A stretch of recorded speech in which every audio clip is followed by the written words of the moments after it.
tragic week was a series of riots and massacres that took place in Buenos Aires, Argentina, during the week of January 7, 1919. The riot was led by anarchists and communists, and was eventually crushed by the Argentine Federal Police under Luis Dellepiane and the intervention of the Argentine Army, Argentine Marine Corps and Argentine Navy. Background: from 1902 until 1909 the Fora was founded by Italian immigrant Pietro Gori, an Italian anarchist of international renown, waged a long campaign of general strikes against the employers and against anti-labor legislation. In May 1904, a clash between workers and police left 2 dead and 15 injured. In 1907, the Feminist Anarchist League was established in Buenos Aires. Toward the end of this decade there arose a situation in which the brutality of the authorities and the militancy of the workers incited each other to greater heights, until, on May Day 1909, a giant gathering marched through Buenos Aires and was broken up by the police, who inflicted some 12 killed and 100 wounded.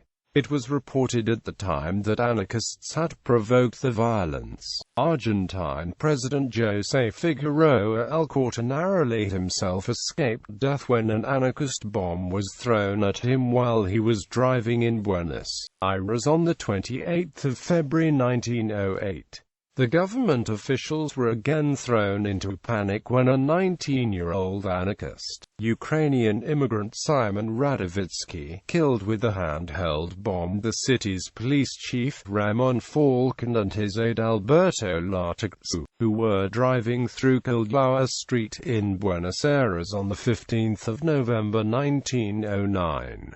On the 16th of October 1909, bombs exploded at the Spanish consulate in the city of Rosario, injuring an anarchist and damaging the building. In late 1909, as a result of Falcon's assassination, the self-styled patriotic students known as Juventud Autonomista was formed. On the 25th of May 1910, in an effort to disrupt the Argentine centennial celebrations in Buenos Aires, an anarchist gave a bomb to an unsuspecting boy to carry into a cathedral. The bomb, however, exploded prematurely and the boy was killed and another lost both arms. On the 28th of June 1910, another bomb exploded in the Teatro Colón and 20 theatergoers were injured, and the Senate and Chamber of Deputies passed a bill providing for capital punishment for those anarchists responsible for causing death. On the 9th of July 1916, an attempt to assassinate Argentine President Victorino de la Plaza was made by a gun-wielding self-confessed anarchist. The attempt was made while the president was reviewing a troop march past during celebrations of the 100th anniversary of Argentine independence. On the 9th of February 1918, violent strikes took place across Argentina and regular troops were rushed to the affected areas after anarchists wrecked trains, destroyed tracks and burned carriages laden with wheat.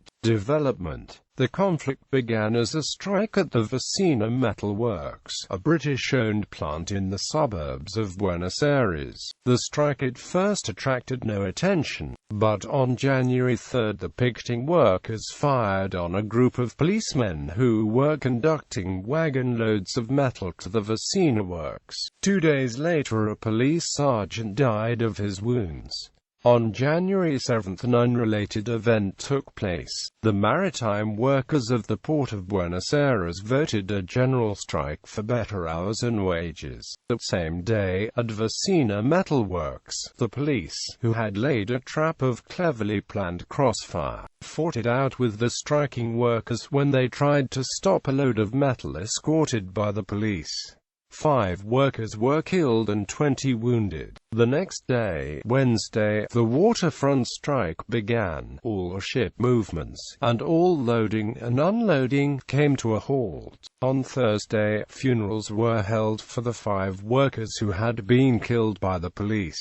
A procession of 150 mourners, some of them armed, followed the funeral coaches, and as they passed, they attacked property and burned an automobile, before reaching La Croze, a British-owned tram station, which they attacked. The group then broke into the Convent of the Sacred Heart at Ute Street and Corrientes Avenue, and set the church on fire. As the group were attacking a store, the police caught up with them, fired into the procession, and killed and wounded numerous demonstrators. Mobs went loose all over the city.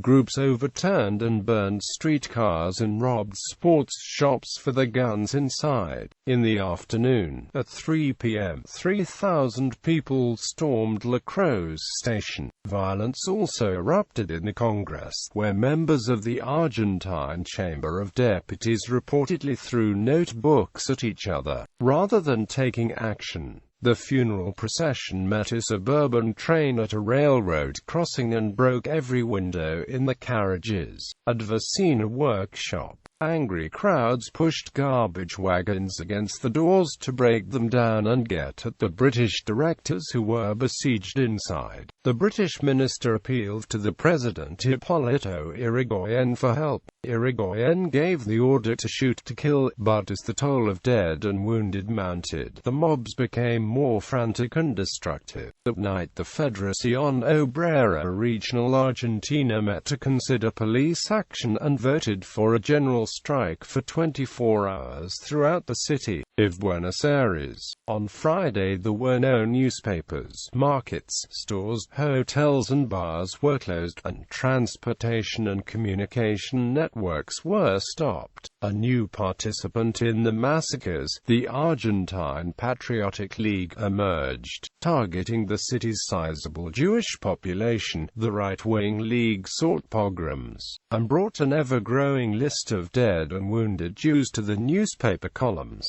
Mobs were running the streets, shouting, "Death to the Russos," a reference to Argentine Jews, who were mainly Russian, and identified in the minds of those in the League and the like-minded as anarchists and Bolsheviks. The Russian Jewish sections of Buenos Aires were invaded, and terrified Jews were dragged from their homes, beaten, shot and killed. Some escaped by pleading they were Italians. Food shortages in the city became acute, and eggs that were selling for 90 cents a dozen in the morning reached 3 pesos by evening. The railroad union voted to stop trains all over the country in a sympathy strike. The union ordered its members back to work, and issued a statement disclaiming all responsibility for Friday's killings. The Montevideo police had informed the authorities of Buenos Aires that they had uncovered a communist plot to seize both sides of Rio de la Plata, with the taking of the capitals of Argentina and Uruguay. On Sunday, the police informed the press that they had broken into a private apartment where 40 persons, all of them Russian Jews, were in session as the First Soviet of the Federal Republic of Argentine Soviets, placing the city under martial law. President Irigoyen appointed Colonel Luis Dellepiane as the commander of riot control forces, after which disturbances subsided. The 5th and 12th Cavalry Regiments arrived on the 12th of January, and 300 Marines and a mountain artillery regiment also entered Buenos Aires. On the morning of the 13th of January 1919, a group of anarchists attempted to seize arms and ammunition from a local police station but were forced to retreat after coming under fire from a Marine detachment from the Cruz San Martin. The role of young Army Lieutenant Juan Domingo Perón, future president of Argentina, is disputed by historians. The leftist Vanguardia newspaper claimed that over 700 deaths were recorded on tragic week. as well as 2,000 injured. Residual violence and ongoing pacification efforts resulted in an estimated 300 more deaths in the subsequent weeks. Professor Patricia Marchik estimates the total number of workers killed in the uprising and immediate aftermath at more than 100. The conservative La Nation newspaper reported the number of workers killed in the uprising at around 100 and 400 injured. The police forces suffered 3 killed and 78 wounded. The unrest led to over 50,000 people being imprisoned. Aftermath. On the 24th of December 1927, anarchists planted bombs at 2 U.S. bank branches in Buenos Aires, resulting in the multiple injuries of 20 bank staff and customers. The Italian consulate in Buenos Aires was bombed on the 23rd of May 1928, and 7 were killed and nearly 50 wounded in the anarchist bombing. On the 24th of December 1929, 44-year-old Italian-born anarchist Gualterio Marinelli was killed in his attempt to assassinate Argentine President Hipólito Yrigoyen, but he manages to wound 2 policemen.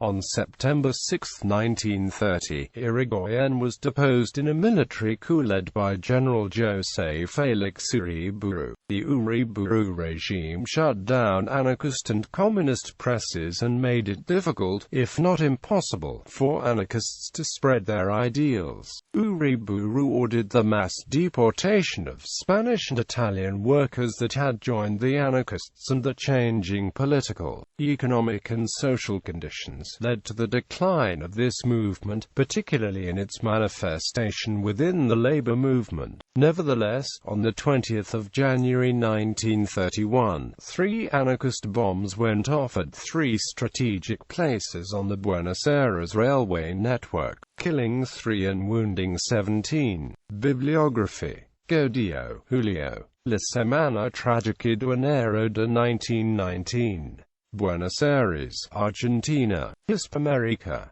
Piña, Felipe. Los mitos de la historia argentina, de la Lesiones Peña y los albores del peronismo. Buenos Aires, Editorial Planeta. Schiller, Hermann. Momentos de luchas populares. Buenos Aires, Ediciones Instituto Movilizador de Fondos Cooperativos.